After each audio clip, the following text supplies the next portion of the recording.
Hello दोस्तों, कैसे हैं आप सब। मैं आशा करती हूँ आप सब बहुत ही अच्छे होंगे। तो आइए फटाफट ईवीएस की पेडागोजी की क्लास आप सभी के बीच में लेके आ चुकी हूँ। तो आइए फटाफट पढ़ लेते हैं। सबसे पहले हम लोग देख लेते हैं कि इसके जो सिलेबस हैं, पेडागोजी के सिलेबस जो हैं ईवीएस के, वो देख लेते हैं। सबसे पहले इसमें है ईवीएस की अवधारणा और दायरा। ठीक, ईवीएस की अवधारणा और दायरा। उसके बाद है ईवीएस का महत्व, एकीकृत ईवीएस। ओके, उसके बाद है पर्यावरण अध्ययन एवं पर्यावरण शिक्षा सीखने के सिद्धांत। उसके बाद है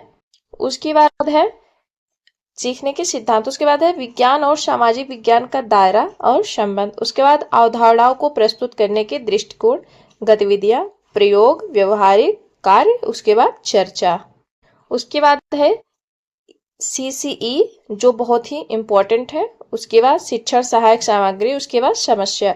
ये सीसीई अभी मतलब जब न्यू एजुकेशन पॉलिसी आई है इसके बाद से ये बहुत ही ज़्यादा इम्पोर्टेंट हो गया। तो ये आप सभी लोग मतलब समझ लीजिए कि चाइल्ड डेवलपमेंट, ईवीएस, मैथ, इन सब की पेडागोजी के लिए ये बहुत बहुत ही इम्पोर्टेंट है। ये बात ध्यान रखिएगा। जैसे सीसीई हो गया, न्यू एजुकेशन पॉलिसी हो गया, उसके बाद एनसीएफ 2005 हो गया, उसके बाद 2009 एनसीएफटी कुछ करके है वो 2009 हो गया।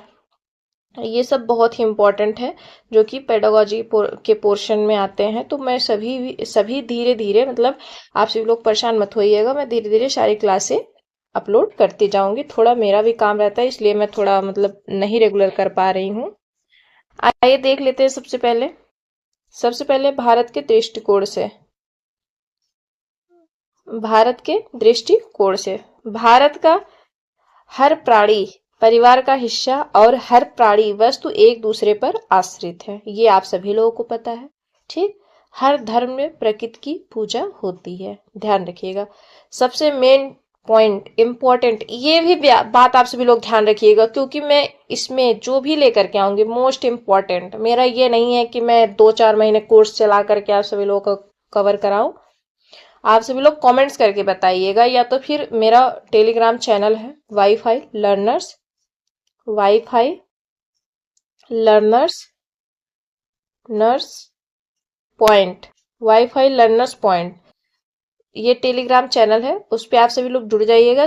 आप सभी लोग जितने भी लोग सीटेट की तैयारी कर रहे हैं वो खुद बताएंगे कि उनका टेस्ट मतलब ऑनलाइन लाइव टेस्ट मैं कब रखा करूं। मेरा तो ये मानना है कि हफ्ते में एक बार, चाहे तो आप लोग संडे ले लीजिए चाहे मंडे, जो भी आप लोगों को डेट डिसाइड करना हो आप सभी लोगों को डिसाइड करके बता दीजिएगा कमेंट्स करके या फिर टेलीग्राम चैनल पे।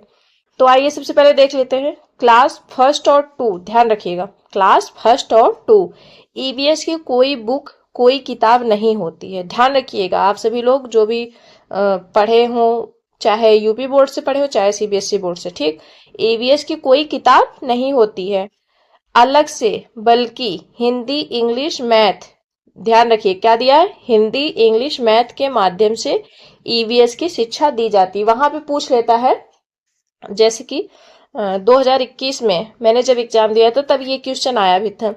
उसमें दिया था कि बच्चा अगर एक और फर्स्ट और 2 में ईवीएस की किताब नहीं होती है, बच्चा किसके माध्यम से ईवीएस सीखता है। वहां पे दे दिया हिंदी इंग्लिश, फिर उसके बाद सेकंड ऑप्शन में दे दिया इंग्लिश मैथ, फिर उसके बाद दे दिया मैथ इंग्लिश, ऐसे करके फिर लास्ट में दे दिया उपयुक्त सभी। तो उसमें क्या हो गया, उपयुक्त सभी। ठीक, ध्यान रखिएगा, कुछ भी हो, हिंदी इंग्लिश मैथ 3 के माध्यम से बच्चा ईवीएस सीखता है। ठीक, ध्यान रखिएगा। अगर इसके अलावा अदर सब्जेक्ट दे दे तो उसे काट दीजिएगा, बाकी ये तीनों आप ध्यान रखिएगा। उसके बाद देख लेते हैं कि क्लास 4 और 5 में ईवीएस की किताब चलती है, जबकि 1 और 2 में नहीं चलती है, और 4 और 5 में ईवीएस की किताब चलती है। ठीक, ध्यान रखिएगा। उसके बाद पर्यावरण के मुख्य थीम देख लेते हैं। पर्यावरण के मुख्य 6 थीम होते हैं, उसमें भी दे देता है छांटने के लिए थीम और उप थीम को अलग करने को। तो ध्यान रखिएगा, पर्यावरण के मुख्य 6 थीम होते हैं और 4 उप थीम होते हैं। आप सभी लोग ये भी ध्यान रखिएगा, यही सारे सब्जेक्ट है जिससे आप सभी लोग नंबर गेन कर सकते हैं बहुत अच्छा। ठीक, जैसे कि थीम में देख लेते हैं फैमिली एंड फ्रेंड। थीम में सबसे पहले फैमिली एंड फ्रेंड, उसके बाद फूड, उसके बाद वाटर, उसके बाद शेल्टर, उसके बाद ट्रेवल, उसके बाद थिंग्स वी मे डू। ठीक। और ये जो चार उप थीम है ये फैमिली एंड फ्रेंड, परिवार और मित्र के उसमें आता है, जो कि ये चार हैं: relatives, workers play, animals, plants. ठीक, ध्यान रखिएगा। उसके बाद आ जाते हैं पर्यावरण के घटक कौन कौन से हैं। तो सबसे पहला नंबर पर्यावरण का एक अजैविक घटक होता है और एक जैविक घटक होता है और एक सामाजिक एवं सांस्कृतिक घटक होता है। ये भी ध्यान रखिएगा, जो हमारा मतलब सीटेट है इसमें सामाजिक और सांस्कृतिक ये जो शब्द हैं ये बहुत ही इंपॉर्टेंट है, ध्यान रखिएगा। जैसे कि अजैविक घटक जो है ये नेचुरल है लेकिन नॉन लिविंग है, नॉन लिविंग यानी निर्जीव है, जैसे पानी, हवा और मिट्टी।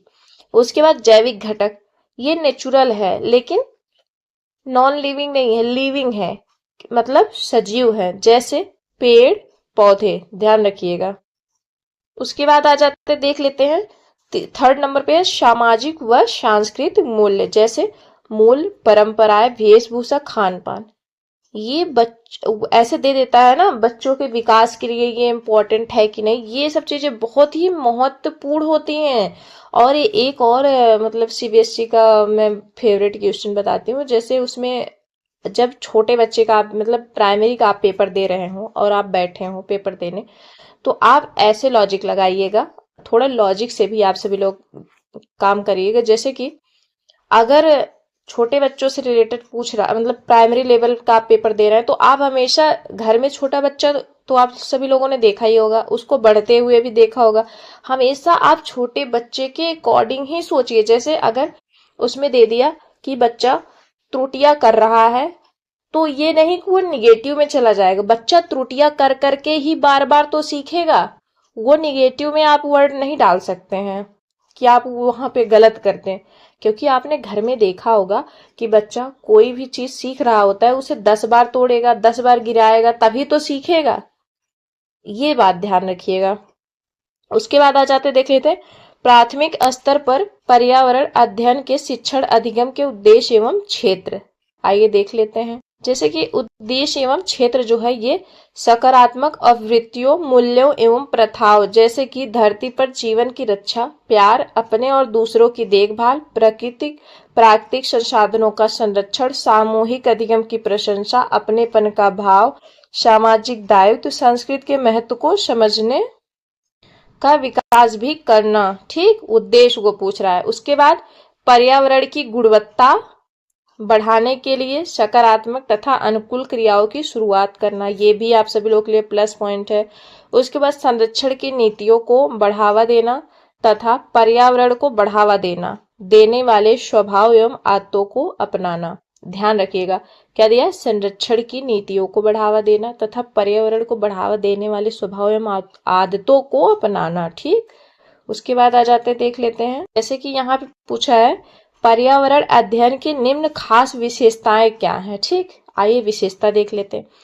पर्यावरण अध्ययन प्रवृत्ति में मिश्रित होता है। ठीक, प्रवृत्ति में मिश्रित होता है। पर्यावरण अध्ययन संदर्भित होता है।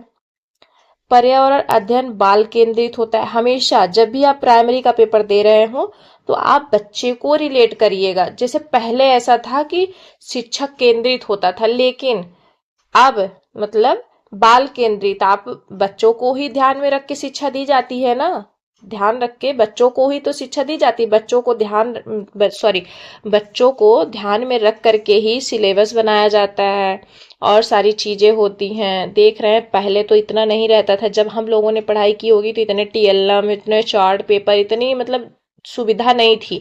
और अब क्या, अब देखिए अगर आप प्राइमरी में जो लोग बीटीसी किए होंगे उनका प्राइमरी में जब टीचिंग लगा होगा वो गए होंगे, चाहे मतलब अक्सर तो गवर्नमेंट स्कूल में ही लगता है, तो आप सभी लोग गए होंगे तो देखे होंगे कितनी अच्छी अच्छी दीवारें पुती होती हैं और सब चीजें।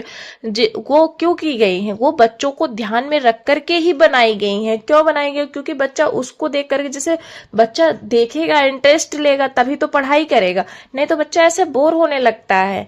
तो बाल केंद्रित कहीं भी कुछ भी कोई भी वर्ड, चाहे मैथ का पेडागोजी हो, सीडीपी का कोई भी हो, आप हमेशा बाल केंद्रित ही करेंगे, बच्चे को ध्यान में रख करके ही सारी चीजें आप करेंगे। ठीक, ये चीज ध्यान रखिएगा। उसके बाद है पर्यावरण अध्ययन में कुछ भी पूर्ण रूप से सही या गलत नहीं होता है, ये भी ध्यान रखिएगा। पर्यावरण अध्ययन में कोई भी चीज कुछ भी पूर्ण रूप से पूरी तरह से आप उसे गलत नहीं मान सकते, ना तो पूरी तरह से सही मान सकते हैं। उसके बाद आ जाते देख लेते हैं, बच्चों द्वारा अपनाए गए सीखने के ढंग को समझने का प्रयास करने से पूर्व कुछ महान दार्शनिकों द्वारा कहे गए कथनों को समझना आवश्यक है। ठीक, ध्यान रखिएगा। क्या बोल रहा है, बच्चों द्वारा अपनाए गए सीखने के ढंग को समझने का प्रयास करने से पूर्व। ठीक, उसके बाद है, उनमें से कुछ संक्षिप्त में नीचे दिए गए हैं। बच्चों वास्तविक क्रियाकलाप, नकल उतारने, कल्पना करने, नियमों तथा रिवाजों में दिलचस्पी रखते हैं। और एक एक इसका फेवरेट पॉइंट और मैं बता देती हूँ, ये जो है नकल उतारने, ये निगेटिव पॉइंट नहीं, ये पॉजिटिव पॉइंट है। बच्चा नकल उतार करके ही काम करता है। अभी घर में आपका अगर छोटा बच्चा होगा, जैसे बड़े कर रहे होंगे वैसे बच्चा नकल उतारता है, नकल उतार करके ही सीखता है। ध्यान रखिएगा।